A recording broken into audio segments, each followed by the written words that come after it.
Сәлем достар, бүгін біз сіздермен жетшелпекке арналған сыпыра жайма жасаймыз. Ол үшін бізге дак матасы, карандаш, сызғыш, әрине қайшы және мақта матамыз, бөз матамыз қажет. Ең басты құралымыз үтік болмақ. Қажет заттарымыз толығымен дайын. Енді жұмысымызды бастайық. Маталарымызды өз қалауымыздағы өлшемдер бойынша кесіп алып үтіктейміз. Мінекей маталарымыз дайын. Енді видеодағыдай матамыздың шеткі бөлігінен 1-2 сантиметрге қайырып үтіктейміз.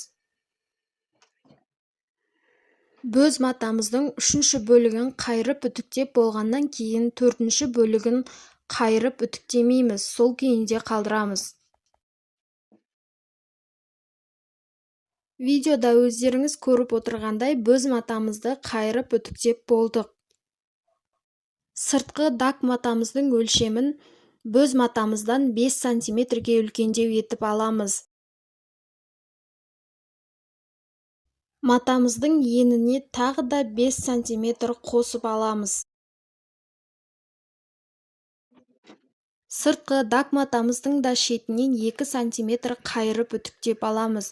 Бұл жолы 4 бөлігін де қайырып үтіктеп аламыз.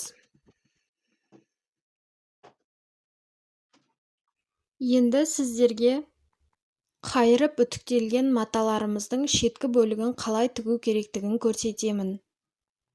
Матамыздың қайырып үтіктелген бөлігін тағы бір қайырып бүктейміз. Матамыздың екі бұрышын да қайырып реттеп аламыз.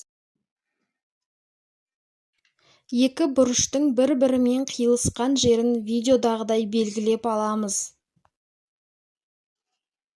Матамыздың қайырған бөлшектерін ашып, бұрышынан оң бетімен бір-бірімен түйістіреміз, дәл видеодағыдай. Матамызды қайырып, бір-бірімен түйіскен жерін белгілеп алған едік. Сол белгілеп алған нүктемізден дәл видеодағыдай матамыздың бұрышына қарай сызамыз. Видеоның алдыңғы бөлігіндегі белгіленген бөліктерді бір-бірімен түйістіріп тігеміз.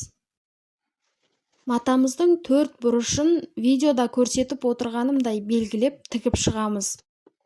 Бұрышындағы артық бөліктерін кесіп алып тастаймыз.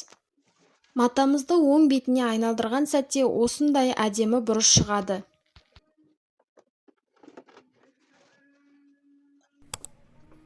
Маталарымыздың шетіндегі қайрылған бөліктерін толықтай айналдыра тігіп шығамыз.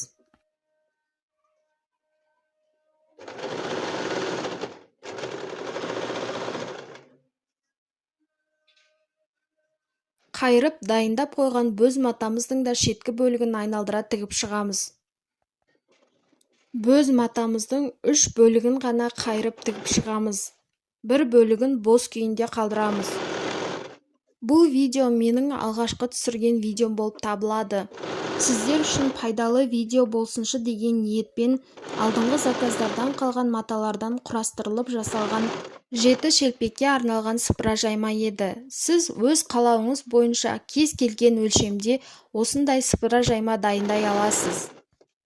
Алғаш түсірген видеом сіздер үшін пайдалы болып жатса, лайк басып комментария қалдыра кетіңіздер. Сіздердің қолдауларыңыз мен үшін өте маңызды. Сіздерден қолдау көп болса, осындай пайдалы видеоларды көбірек салатын боламын. Тігін тігумен айналысу үшін ешқандай кәсіби білімнің қажеті жоқ. Тек өзіңіздің қызығушылығыңыз болса жеткілікті.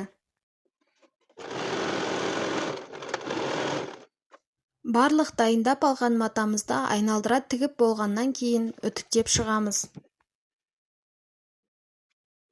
Барлық бөліктерімізді рет-ретімен өз орындарына орналастырамыз. Матамыздың артық бөлігін қайырып, видеода көрсетілген бөлігін біріктіріп тігіп шығамыз.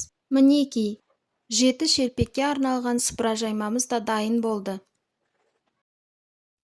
Жаңадан ашқан каналыма тіркеліп, қолдау білдіруді ұмытпаңыздар.